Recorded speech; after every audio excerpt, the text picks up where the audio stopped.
Exam में आपने या तो अच्छे से नहीं पढ़ा है या तो आपकी रिवीजन नहीं हो रखी है, तो दोनों ही कंडीशन में आपका ये सेशन होगा।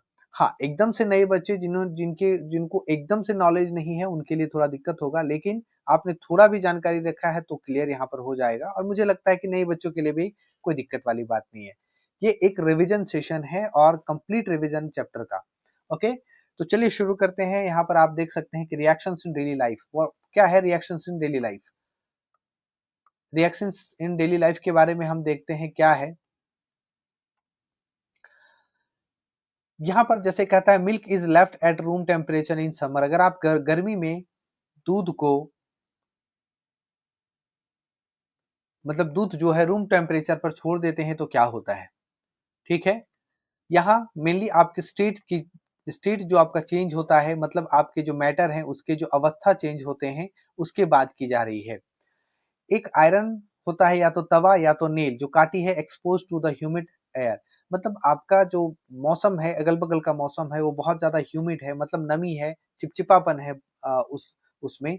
तो वो अगर आप उस इस तरह के नेल मतलब कांटे को छोड़ देते हैं खुली हवा में, कुछ दिनों के बाद आप देख पाते होंगे या कुछ लोहे में आप देख पाते होंगे कि इस तरह के जंग लग जाते हैं। ठीक है, तो ये एक रिएक्शन है जो हमारे डेली लाइफ में होता है। और क्या कहता है, food is cooked and digest in our body. Food का खाना जो बना हुआ खाना है वो हमारे बॉडी में जाके डाइजेस्ट करता है, ये भी एक तरह का रिएक्शन है। तो यहाँ हम जो पढ़ रहे हैं वो रिएक्शन के सारे तरीके कि हमारे अगल बगल अंदर बाहर जितने भी तरह की चीजें हैं वो एक रिएक्शन हो रहा है। Grapes gate fermented. ग्रेप्स जो आपकी जैसे वाइन बनाया जाता है स्पेशल क्वालिटी का, तो ग्रेप्स जो फर्मेंटेड हो जाते हैं उसको फर्मेंट किया जाता है, वो भी एक केमिकल रिएक्शन है। द प्रोसेस ऑफ राइस्पिरेशन, हम सांस लेते हैं मतलब CO2 को बाहर छोड़ते हैं और O2 को हम लेते हैं, ये भी एक तरह का केमिकल प्रोसेस है, एक रिएक्शन है। ठीक है, आगे हम लोग देखते हैं कि देखिए यहाँ पे जितने भी इंपॉर्टेंट आपके इस बुक से इंपॉर्टेंट पॉइंट है मैं सभी का कवर करवाऊंगा। ये एक रिवीजन सेशन है और याद रखिएगा इस रिवीजन सेशन में कहीं भी कुछ छूटना आपका नहीं है। तो अगर आप इस चैनल पे नए हैं तो चैनल को सब्सक्राइब कीजिए, लाइक कीजिए, मैं सारे चैप्टर को ठीक करा दूंगा। आइडेंटिफाई और chemical reaction. Identifying chemical reaction में क्या है, सबसे पहले चेंज इन स्टेट की बात करते हैं। जैसे substances transform from liquid, solid, liquid and gas into a new form. मतलब यहाँ पर कह रहा है कि आपका कोई फॉर्म है जो लिक्विड में है, सॉलिड में है, फिर वो क्या हो रहा है, वो लिक्विड में आ रहा है और गैस में हो रहा है। मतलब हम अगर एग्जाम्पल लेकर बात करेंगे तो यहाँ आपको पता है कि सॉलिड में एक आइस ले सकते हैं और उसे जब गर्म किया जाता है, गर्म किया जाता है, हीट किया जाता है, तो क्या होता है, वो वाटर बन जाता है। वाटर बन जाता है और जब उसे गर्म किया जाता है तो क्या होता है, ये वेपर बन जाता है। ठीक है, और इसी प्रोसेस को जब हम वापस करते हैं तो क्या होगा, वापस फ्रीज करेंगे तो वाटर बनेगा, फिर वाटर क्या होगा कि आइस बनेगा।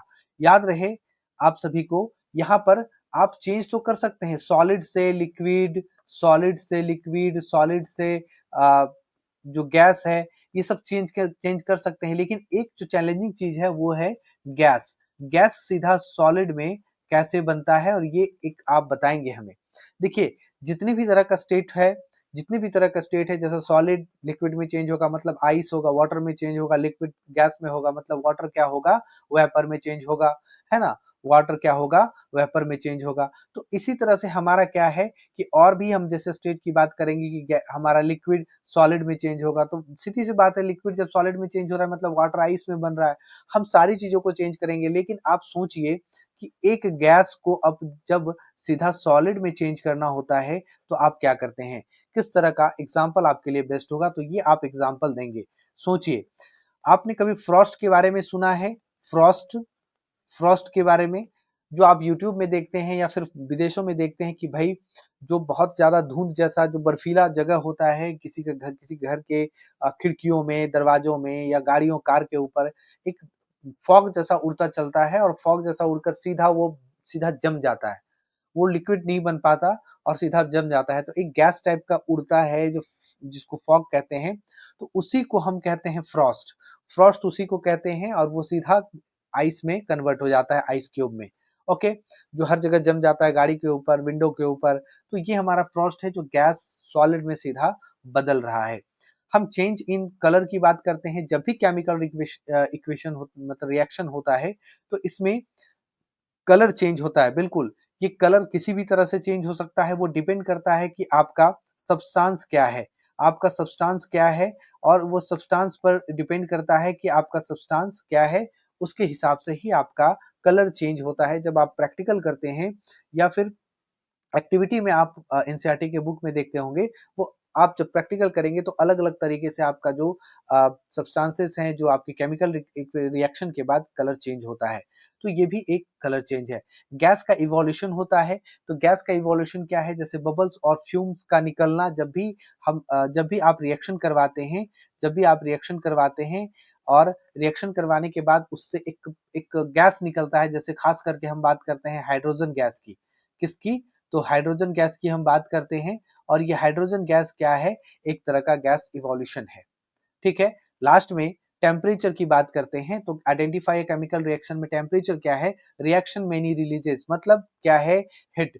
कौन-सा? जब आप रिएक्शन कराते हैं, आप बहुत सारा जब लैब में जा रहे हैं और लैब में जाने के बाद आप वहाँ पर अ, वीकर में जो अलग-अलग तरह के सब्सटेंस डालते हैं, तो कुछ-कुछ ऐसे आपकी चीज़ें मिलती हैं देखने को, जो क्या होता है, हीट को रिलीज़ करता है।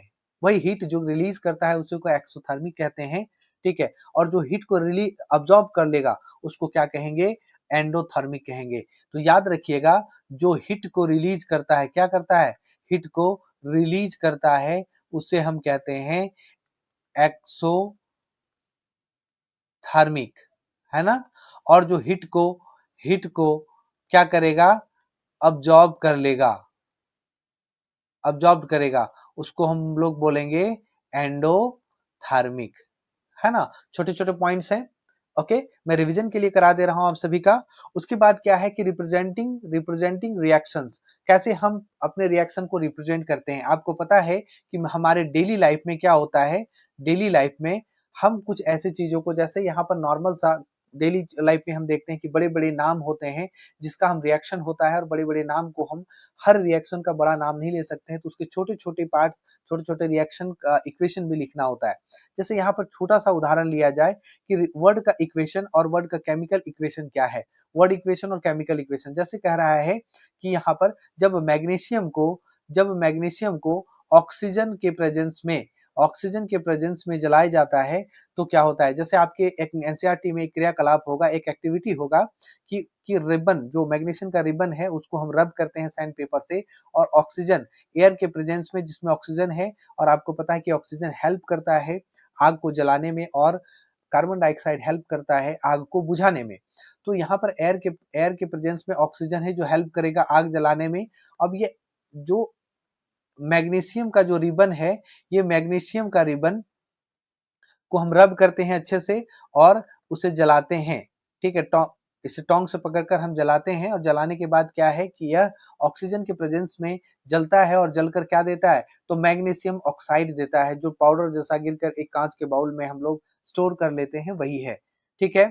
तो हम सब ये देख पाते हैं कि इस तरह का इक्वेशन एक वर्ड में लिखा गया है। क्या लिखा गया है?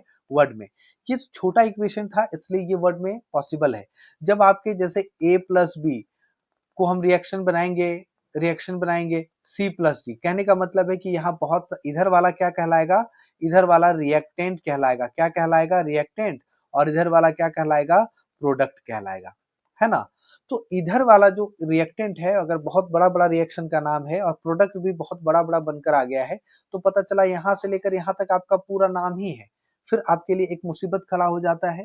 तो इसके लिए हमारे जितने भी वैज्ञानिक लोग हैं, इनको एक केमिकल इक्वेशन में बदलना शुरू कर दिया कि भाई बड़े-बड़े जितने भी केमिकल इक्वेशन हैं, उनको हम क्या कर रहे हैं? उनको एक शॉर्ट फॉर्म में बदल रहे हैं।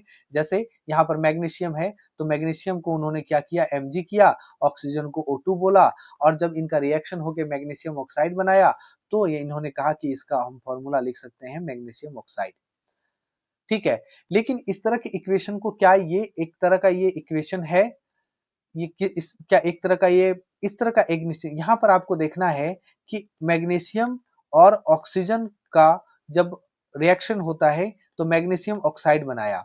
यहाँ पर देख सकते हैं कि ऑक्सीजन के साथ आप कितने यहाँ पर ऑक्सीजन के 2 हैं और यहाँ पर ऑक्सीजन 1 है, मतलब LHS लेफ्ट हैंड साइड में ऑक्सीजन के एक ही आपको देखने को मिलता है, यहाँ पर ऑक्सीजन 2 मिलता है और ऑक्सीजन राइट हैंड साइड में 2 मिलता है। मतलब क्या है कि एक कहाँ चला गया, तो इस तरह का रिएक्शन हमारा क्या होता है, स्केलेटन रिएक्शन कहलाता है। ठीक है, मतलब क्या है कि ये कंप्लीट रिएक्शन भी है और बैलेंस वे भी नहीं है, तो इस तरह के रिएक्शन हमारे क्या कहते हैं, स्केलेटन। मतलब मैग्नीशियम, कोई मैग्नीशियम क्या है कि एयर के प्रेजेंस में जब बर्न किया तो यह इस तरह का जो एक रिएक्शन है, तो यहाँ पर हम क्या कह सकते हैं, इस तरह के रिएक्शन हमारे क्या है, तो वो स्केलेटन रिएक्शन है। मतलब दोनों के एटम हम कह सकते हैं, जैसे यहाँ पर ऑक्सीजन के 2 एटम हैं और यहाँ मैग्नीशियम के एक राइट हैंड साइड में 1 एटम है, तो मतलब बैलेंस एटम नहीं है। तो इस तरह के, और ये रिएक्शन भी अपने आप में कंप्लीट है, तो इस तरह का रिएक्शन ही हमारा क्या कहलाता है, स्केलेटन रिएक्शन कहलाता है। समझ में आ गया? ओके, आगे हम लोग बढ़ते हैं बैलेंसिंग। क्यों क्यों और कैसे, क्यों जरूरी है। सबसे पहले यहाँ पर आप देखिए, law of conservation of mass की बात करता है। यहाँ पर लॉ ऑफ कंजर्वेशन मास कहता है कि mass can be neither created और नॉर डिस्ट्रॉयड। ठीक है, the total mass of reactants must equal to the mass of the product. मतलब यहाँ पर खास करके बात क्या किया जाता है कि हमारा जो मास कैन बी नाइदर, मतलब यह ना क्रिएट किया जा सकता है ना डिस्ट्रॉय किया जा सकता है ना। जिस तरह से हम पढ़ते हैं कि law of conservation of energy की, और एनर्जी को ना क्रिएट किया जा सकता है ना डिस्ट्रॉय किया जा सकता है, उसे एक मीडियम से दूसरे मीडियम में ट्रांसफर किया जा सकता है। सेम उसी तरह से law of conservation of mass है कि मास को ना क्रिएट किया जा सकता है ना डिस्ट्रॉय किया जा सकता है। बस यहाँ पर क्या है कि टोटल मास रिएक्शन, जो टोटल रिएक्टेंट्स का जो टोटल मास होता है वह इक्वल होता है प्रोडक्ट के। ठीक है, तो आपको मैंने बताया कि अगर A प्लस बी इस तरह के रिएक्शन आपको दिखेंगे, या तो A plus B C plus D इस तरह के रिएक्शन दिखे, या तो आपको इस तरह के रिएक्शन दिखेंगे। तो ये सारे रिएक्शन में इस तरह का, जो इस साइड वाला है वो LHS साइड कहलाएगा, जो कहलाता है रिएक्टेंट्स। क्या कहलाता है, रिएक्टेंट्स। और इधर वाला जो RHS साइड है, राइट हैंड साइड, ये कहलाता है हमारा प्रोडक्ट। समझ में आया, प्रोडक्ट कहलाता है। अब अमाउंट काउंट की बात करते हैं। The number of amount of each element must remain the same before and after reaction. कहता है कि दोनों ही रिएक्शन में, जैसे LHS इक्वल टू RHS, मतलब दोनों साइड रिएक्शन होकर दोनों साइड एटम की जो संख्या है वो इक्वल होना चाहिए, तभी वो आपका बैलेंस इक्वेशन होगा। अब आपका कहना होगा कि सर पीछे वाले में जो हम लोगों ने यहाँ पर देखा कि मैग्नीशियम का ऑक्सीजन के साथ रिएक्शन हुआ तो MgO हो गया, तो यह बैलेंस नहीं है, क्योंकि यहाँ ऑक्सीजन के 2 एटम है, यहाँ पर 1 है। तो इसी तरह के रिएक्शन को हम स्केलेटन रिएक्शन कहते हैं, याद रखना है।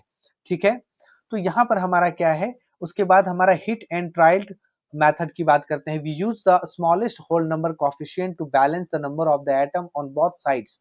मतलब जब आप रिएक्शन करा रहे हैं A प्लस बी का और C प्लस डी का, तो याद रखना है कि इसमें जो हम एटम का यूज करेंगे, जैसे अगर हाइड्रोजन है, अगर 2 है मान लेते हैं, या फिर कुछ भी ऐसा हम एटम रखते हैं और इसका अगर रिएक्शन होना है, तो इसका जो कोफिशिएंट है, कोएफिशिएंट, मतलब इसमें मिनिमम हम रखेंगे। मतलब क्या करेंगे कि स्मॉलेस्ट होल नंबर रखेंगे। ऐसा नहीं कि मन किया तो हम इसका 10 एटम उठा के रख दिए, फिर पता चला कि आपका जो एक साइड है वो बैलेंस करने के चक्कर में दूसरा साइड अनबैलेंस हो रहा है, करते करते आपको बहुत टाइम लगेगा और आपका रिएक्शन खराब होगा।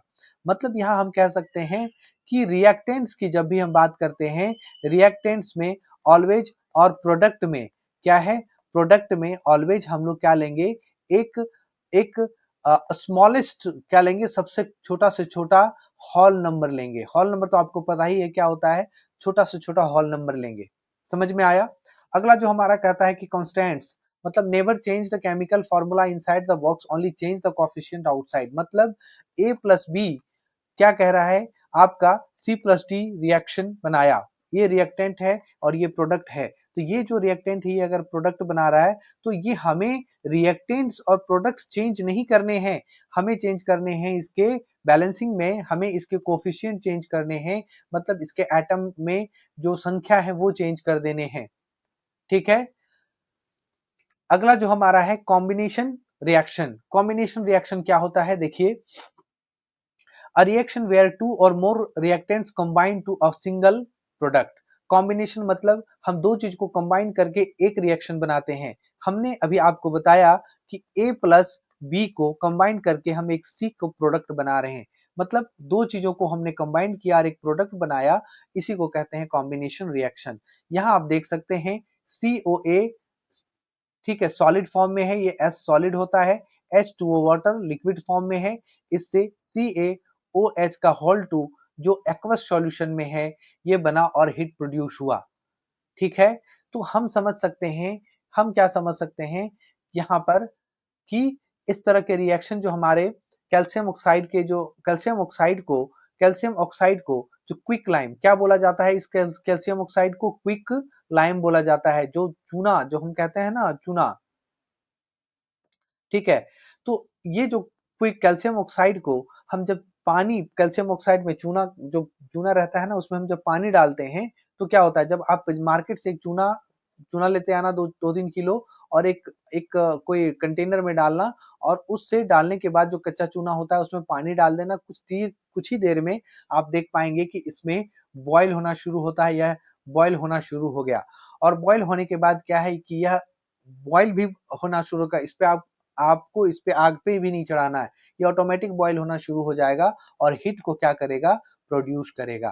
ठीक है, तो हमारा कहना क्या है कि ये जो हमारा कैल्शियम ऑक्साइड को जब कैल्शियम ऑक्साइड में जब हम वाटर के साथ रिएक्शन कराते हैं तो कैल्शियम हाइड्रोक्साइड बनाता है और हीट को प्रोड्यूस कर देता है। तो इस तरह के हमारे जो हीट जहां पर हमारा प्रोड्यूस हो रहा है वो ऑलवेज एक्सोथर्मिक थर्मिक प्रोसेस कहलाता है। ओके, एक्सोथर्मिक प्रोसेस कहलाता है। अगला टाइप ऑफ डिकम्पोजिशन की हम बात करेंगे। ओके, टाइप ऑफ डिकम्पोजिशन की हम बात करेंगे। जैसे देखिए, जहां से आपकी बहुत बहुत इंपॉर्टेंट है, VBI है आपके लिए अभी बोर्ड एग्जाम, आपका जो बोर्ड एग्जाम अभी आने वाला है, इस बोर्ड एग्जाम के लिए जहां जहां जरूरी है मैं रिवीजन बस करा दे रहा हूं। ठीक है, कंप्लीट डिटेल्ड क्लास के लिए आप मेरे से संपर्क कर सकते हैं या फिर चैनल से बने रहें, सब फ्री ऑफ कॉस्ट मिलेगा। फिलहाल यहाँ पर आपके जो एग्जाम है उसके पर्पज से आपको कराया जा रहा है, आप चाहे CBSE से हो या फिर आप चाहे जैक बोर्ड से हो, आपके लिए दोनों ही ये चीजें बताई जा रही है। टाइप ऑफ डिकम्पोजिशन की मैं बात करूं तो डिकम्पोजिशन में क्या होता है, यहाँ पर जैसे एक थर्मल प्रोसेस है कि using heat to break substances down, जैसे फेरस सल्फाइड, यहाँ पर क्या बात हुई कि एक को हम गर्म किए और इससे क्या हुआ, B+C रिएक्ट, मतलब एक हमारा रिएक्टेंट से इसको हम गर्म करेंगे और B+C हमारा प्रोडक्ट बनकर निकल जाता है। मतलब यहाँ पर आप बर्नर में देख सकते हैं कि फेरस सल्फेट की क्रिस्टल को हम गर्म करते हैं और गर्म करते ही यहाँ से गैस निकलता है और यह दो तीन यहाँ जो है ये एक रिएक्टेंट है, ये दो प्रोडक्ट बनाकर निकाल रहा है। इलेक्ट्रोलाइट की हम बात करेंगे। इलेक्ट्रोलाइट क्या है, using electricity to decompose compounds like the electrolysis of water into H2 and O2 H2 and O2। ठीक है, तो ये आपके इलेक्ट्रोलाइट्स कहलाते हैं। फोटोलाइटिक क्या होता है, फोटो हमें थोड़ा स्पीड में ही बढ़ना होगा क्योंकि यहाँ पर आपके रिवीजन क्लासेस चल रहे हैं। सॉरी, ये क्या हो गया, ओके। तो यहाँ पर हम सब क्या कह रहे हैं कि हमारे जो यहाँ चीजें आपको दिख रही हैं, क्या दिख रही हैं, क्या चीजें दिख रही हैं कि ये आपको जो टाइप ऑफ डिकम्पोजिशन, मतलब एक रिएक्टेंट से जिसे हीट कर रहे हैं तो दो प्रोडक्ट बनकर निकल रहा है।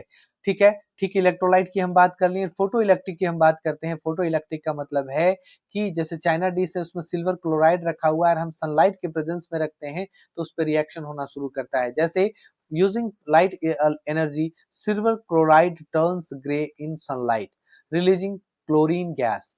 मतलब एक बाउल में आप सिल्वर क्लोराइड रखते हैं और उसे सनलाइट के प्रेजेंस में रखते हैं तो वह रिएक्शन करता है और रिएक्शन करने के बाद वह क्या है, क्लोरीन गैस को रिलीज करता है। ओके, डिस्प्लेसमेंट रिएक्शन की हम बात करेंगे। तो डिस्प्लेसमेंट रिएक्शन क्या होता है, a reaction where a more reactive element displace a less reactive reactive element from its compound. Okay, ये आपका डेफिनेशन होता है। यहाँ पर आप देख सकते हैं, जैसे हम आपको पहले ही बता चुके हैं displacement reaction A plus B और C प्लस डी। तो याद रखना है, आपको पहले जो बताया गया था A प्लस बी ये रिएक्टेंट से प्रोडक्ट बना, फिर एक A से B प्लस बना, तो ये क्या रिएक्शन हुआ, ये क्या रिएक्शन कहलाए। जैसे यहाँ पर आप देख सकते हैं क्या है, सबसे पहले हम लोगों ने क्या पढ़ा था, कॉम्बिनेशन रिएक्शन। मतलब क्या है कि हम कॉम्बिनेशन रिएक्शन, मतलब हम कॉम्बिनेशन, दो चीजों के कॉम्बिनेशन से चीजें बना रहे हैं, तो ये कॉम्बिनेशन रिएक्शन है। ओके, तो उससे एक प्रोडक्ट बना। फिर हम लोग क्या पढ़े थे, हम लोग पढ़े थे यहाँ पर क्या, डिकम्पोजिशन। डिकम्पोजिशन मतलब कोई चीज को डिकम्पोज कर देना, मतलब एक चीज है उसको बिखर जाना। तो यहाँ पर क्या हमारा है कि एक रिएक्टेंट से एक हमारा चीज है, उससे अलग अलग प्रोडक्ट बनना, ये हमारा डिकम्पोजिशन रिएक्शन हुआ। अब डिस्प्लेसमेंट की हम बात करेंगे, तो डिस्प्लेसमेंट में आपको A प्लस बी रिएक्टेंट रहता है और उससे C प्लस डी प्रोडक्ट बनता है। मतलब हम बात कर सकते हैं कि फेरस, फेरस जो सॉलिड है प्लस CuSO4 की हम बात करेंगे। फेरस, जो फेरस होता है वो कॉपर सल्फेट के साथ ये रिएक्शन करता है, और रिएक्शन करने के बाद इसमें किस तरह के प्रोडक्ट बन रहे हैं, तो यहाँ पर क्या हो रहा है, फेरस सल्फेट बन रहा है, साथ साथ क्या बन रहा है, कॉपर बन रहा है। ठीक है, तो ये डिस्प्लेसमेंट रिएक्शन हुआ। इस रिएक्शन में आपको बैलेंसिंग सिस्टम समझना होगा कि बैलेंस कैसे करते हैं। बैलेंस करने के लिए हम क्या करते हैं कि इधर का जितना एटम है और इधर का एटम हम देखते हैं। जैसे यहाँ पर देखिए फेरस का एक एटम है, तो फेरस के यहाँ भी एक एटम है। कॉपर का एक है तो कॉपर का एक है, सल्फर का एक है तो सल्फर का एक है, ऑक्सीजन का चार है तो ऑक्सीजन का इधर भी चार है। मतलब ये क्या है, कंप्लीट बैलेंस्ड रिएक्शन है। ठीक है, कंप्लीट बैलेंस्ड रिएक्शन है। तो हम इस चीज को देख सकते हैं, जैसे कहता है iron nail becomes brownish due to copper decomposition. तो यहाँ पर आपके क्या है कि डिस्प्लेसमेंट रिएक्शन को समझना जरूरी है। मतलब दो रिएक्टेंट के बाद दो प्रोडक्ट बना रहे हैं, इस तरह के आपके डिस्प्लेसमेंट रिएक्शन होंगे। अगला डबल डिस्प्लेसमेंट की हम बात करेंगे। डबल डिस्प्लेसमेंट का मतलब चीज वही है, A plus B reaction C plus D में, बस इसमें हम क्या कर रहे हैं कि इस पे आपको ध्यान देना है कि इधर हमारा एक था और इधर भी हमारा एक बच रहा है। ठीक है, इस रिएक्शन साथ में होने के बाद इधर हमारा एक बच रहा है। बस डबल डिस्प्लेसमेंट में याद रखना है कि कहीं भी आपका सिंगल नहीं रहेगा। जो आपके सब्सटेंसेस हैं किसी न किसी के साथ वो लगे रहेंगे, रिएक्ट करेंगे। ठीक है, तो डबल डिस्प्लेसमेंट में क्या कहता है, reaction involving an exchange of ions between reactants. जो भी रिएक्टेंट्स हैं, जैसे ये रिएक्टेंट्स हैं, तो इसके बीच में जो आयंस है बस वो चेंज कर रहे हैं, बस आयंस एक दूसरे से बदल रहे हैं। White insoluble substance precipitate is often formed. हम कह रहे हैं जैसे Na2SO4 का रिएक्शन BaCl2 से कराते हैं, तो BaSO4 प्लस 2NaCl है। मतलब यहां पर हमारा क्या है कि कंप्लीट बैलेंस्ड है। ठीक है, समझ में आया।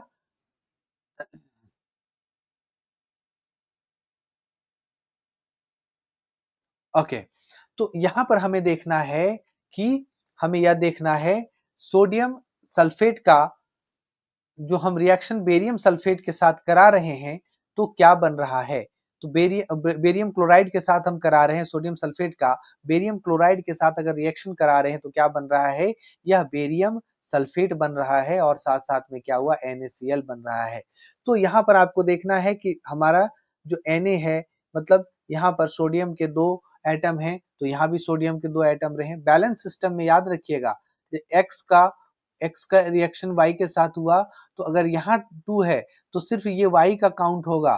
ठीक है, और अगर ये भी एक्स है, अगर ये 2 यहाँ लग गया तो इसका मतलब है कि यह एक्स का भी है और यह वाई का भी है, लेकिन यहाँ नीचे जिसका रहेगा यह उसी का होगा। मतलब यहाँ हम कहेंगे कि वाई का टोटल कितना है, 4 है, और एक्स का टोटल कितना एटम है, 2 है। तो तो इस तरह से आपको देखने हैं कि पहले वाला सब में काउंट होता है, नीचे वाला सिर्फ उसी में काउंट होता है। तो यहाँ पर आपके क्या है, डबल डिस्प्लेसमेंट रिएक्शन है जो आपको देखने थे। तो यहाँ पर डबल डिस्प्लेसमेंट रिएक्शन आपको समझने हैं और सभी के, जैसे बेरियम के आपने देखा कि बेरियम के एक एटम है तो यहाँ भी एक एटम है। क्लोरीन के हमने देखा कि 2 एटम है तो यहाँ भी 2 एटम है, क्योंकि क्लोरीन का भी यहाँ देखिए काउंट हो रहा है, ठीक है। और सारी चीजें फिर हमारी मिल गई, एक सल्फर है, ऑक्सीजन के 4 है तो ऑक्सीजन के यहाँ भी 4 है।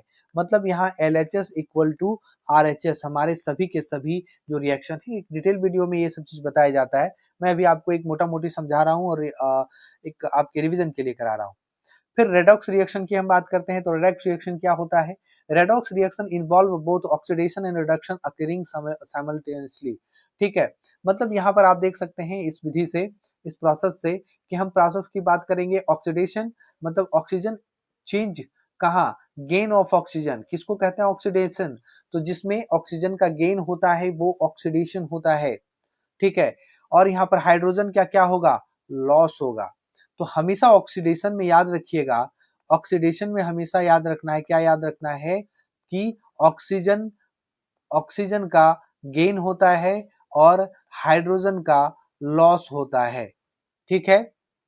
जैसे एग्जांपल के तौर पे आप समझ सकते हैं, कॉपर को जब हम ऑक्सीजन के प्रेजेंस में रिएक्शन कराते हैं तो कॉपर ऑक्साइड बनता है, ओके। तो यहाँ पर आपको देखना है कि ऑक्सीडेशन क्या है, मतलब ऑक्सीजन का गेन है, गेन करना, और हाइड्रोजन का लॉस करना। रिडक्शन क्या होता है, तो रिडक्शन में याद रखना है कि ऑक्सीजन को लॉस करता है और हाइड्रोजन को गेन करता है, ठीक है। आप समझ पा रहे होंगे, इस यहाँ पर क्लियर तरीके से इस चीज को समझ पा रहे होंगे कि क्या है। इसके रिएक्शन की मैं बात करूं तो यहाँ पर कॉपर ऑक्साइड को जब हाइड्रोजन के साथ रिएक्शन कराया जाता है तो कॉपर प्लस हाइड्रोजन वाटर जल बचता है, ठीक है। तो इस तरह के रिएक्शन में आप देख पा रहे होंगे कि ऑक्सीडेशन में ऑक्सीजन को गेन किया गया है, यहाँ ऑक्सीजन को गेन किया गया है और हाइड्रोजन का लॉस हुआ है, ठीक है। हाइड्रोजन का लॉस होता है, इस पे तो नहीं दिख रहा है लेकिन हाइड्रोजन का लॉस होता है। लेकिन रिडक्शन रिएक्शन में ऑक्सीजन का लॉस होता है, हाइड्रोजन का गेन होता है। बस इसी चीज को ध्यान रखना है आपको। ऑक्सीडेशन इन डेली लाइफ चैप्टर हमारा खत्म होने पर है। ऑक्सीडेशन इन डेली लाइफ में हमारा क्या आप देख रहे होंगे, कोरेशन क्या हो रहा है, when a metal are attacked by moisture. जैसे आपने लोहे को हवा में छोड़ा तो आपको अटैक करेगा, मतलब बाहर जो एयर है उसके साथ रिएक्शन कराएगा, मॉइस्चर करेगा या फिर एसिड करेगा। जैसे रस्टिंग ऑफ आयरन, लोहा को आपने छोड़ दिया है तो उस पर जंग लगना शुरू हो गया। और a green coat on copper, copper का कभी बर्तन को आप बहुत दिन हवा में रख के देखना, उसमें ग्रीन ग्रीन बैठना स्टार्ट हो जाता है, मतलब वह रिएक्शन करना शुरू कर देता है। लोहा भी आप कभी हवा में छोड़ के देखना, कुछ दिन में उस पर जंग लगना शुरू हो जाएगा। तो जो जंग लग रहा है उसी को हम कोरेशन कहते हैं, मतलब आउटर साइड से जो रिएक्शन करके उस पर एक लेयर बैठा रहा है, ठीक है। It causes enormous damage to car bodies, bridges and ships, कहता है इसी के कारण डैमेज, कार डैमेज होता है, कार बॉडी, कार का बॉडी डैमेज होता है, ब्रिज जो लोहे वाले होते हैं वो डैमेज होते हैं, और जो शिप्स लोहे वाले होते हैं वो भी डैमेज होते हैं। इसीलिए आपको बोला जाता है कि लोहे का सामान है, आयरन का सामान है तो जंग लग जाता है, जिसको कोरिजन प्रोसेस बोलते हैं, ठीक है, जंग लग जाता है।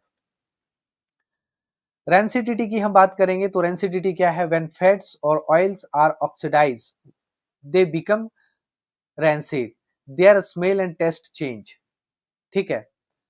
मतलब क्या कहता है कि कोई चीज अगर, जो फैट है अगर वो उसमें फैट्स या ऑयल है वो ऑक्सीडाइज हो जा रहा है तो उससे एक स्मेल बनकर निकलेगा, एक उसमें स्मेल बनकर निकलता है, ठीक है।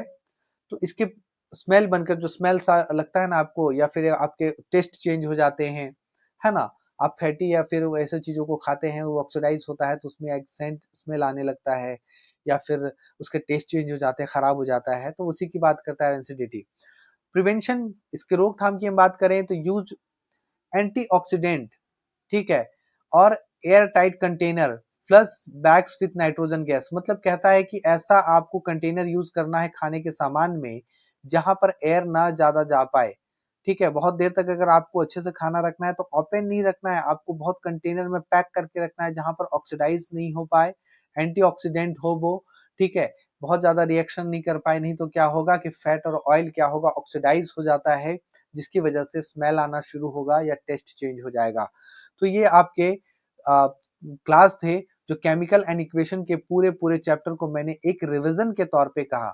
मैं ये कह देता हूँ कि ये चैप्टर को मैं बहुत प्रोसेस के साथ नहीं खत्म किया, क्योंकि इसमें बैलेंस इक्वेशन का बहुत क्वेश्चन आता है और मैंने एक तरीका बता दिया है कि बैलेंस इक्वेशन कैसे करना है।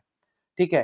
तो यहाँ पर एक मोटा-मोटी रिवीजन के तौर पे आपका ये खत्म हुआ होगा, क्योंकि आप अभी उस पड़ाव पे हैं जहाँ आपके थोड़े बहुत पढ़ाई हुए हैं और आप पढ़ने के इच्छुक हैं, तैयारी करना चाहते हैं ठीक से, या आपका रिवीजन बहुत इम्पोर्टेंट हो जाता है आपके फाइनल बोर्ड के लिए।